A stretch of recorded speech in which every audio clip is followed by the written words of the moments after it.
Hello and welcome back to another Monday Math video. Today we'll be discussing some properties of multiplication.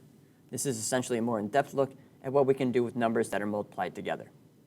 The properties we will discuss will be the commutative property, associative, identity, and zero properties. Let's first discuss commutative property. So an example of the commutative property is something that looks like this. Say we have 2 times 3. Hopefully we know that equals 6.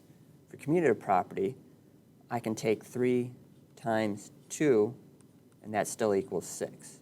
The way multiplication works, I can flip these around, or in this case, I like to refer to as changing the order.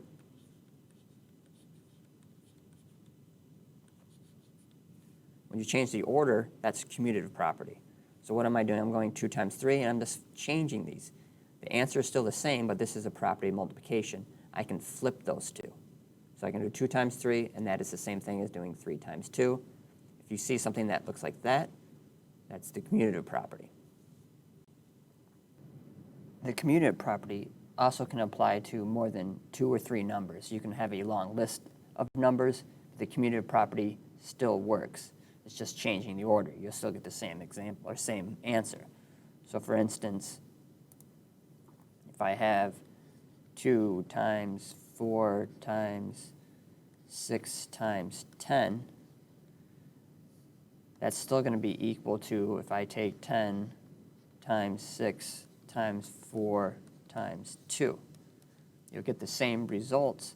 We're just changing the order again. So if you see the order of numbers being changed, it's a good indication that you're using the commutative property. Our next property I want to talk about is the associative property. Most of the time, a problem displaying the associative property will look something like this.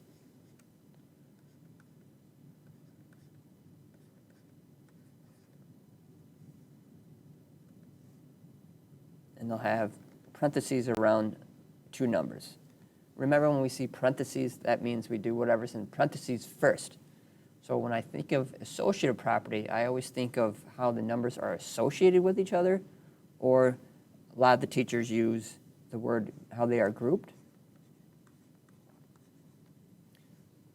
So you're thinking of how the numbers are grouped. In this one, the first 2 and the 4 are grouped together. I want you to multiply that first, and then multiply that by 5. That's a multiplication, not a plus sign. So if I had an example of an associative property, this is my original problem. My second problem could look like this.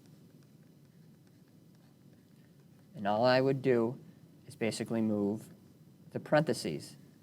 Now instead of grouping the 2 and 4 together, I'm grouping the 4 times 5.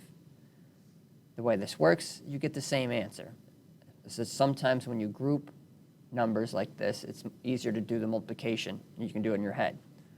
This one's still not that bad. You can do what's inside parentheses first. That's telling me I'm doing 2 times 4, which is 8. 8 times 5 is 40. And all I'm doing is changing or moving the parentheses. I'm grouping the 4 and 5 together first, so I multiply that first. 4 times 5 is 20. And then I multiply that by 2, and I still get 40.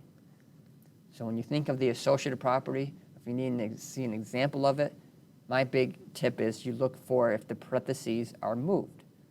That's showing you how the numbers are grouped differently. And what I got here is for the identity property. Identity property is real simple. I'll give you the statement of what the identity property is, and then I'll give you a couple examples. So the identity property is any number times 1 is that number.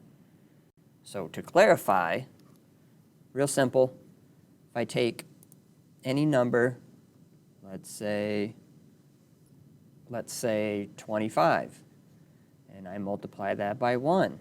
What do I get? I get 25. If I take the number 1,224 times 1, I get 1,224.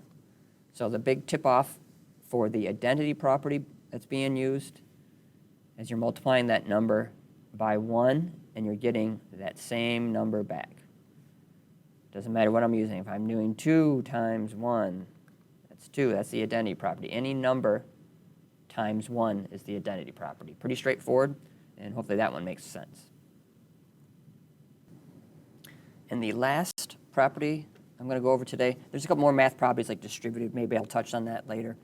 But the last one I have for today is the zero property. And once again, this one's pretty simple, and it makes sense. So the zero property is any number multiplied by 0, guess what, is 0. So a couple examples. I can take any number, let's say 45, multiply that by 0, that's 0. If I take 225, multiply that by 0, guess what, it's 0. So the zero property, I want you to look for any number that's multiplied by 0. So this is the tip-off. If I see something getting multiplied by 0 and they're asking for what type of multiplication property, it's the zero property. Just like for the identity property, if I multiply anything by 1, look for that. That's the identity property. The zero properties, I'm multiplying that number by 0. And remember, anything multiplied by 0 is going to give you 0. All right, so that will wrap this video up. Hopefully these 4 properties that I went over make sense. And if you have any more questions, feel free to contact me. Have a great day.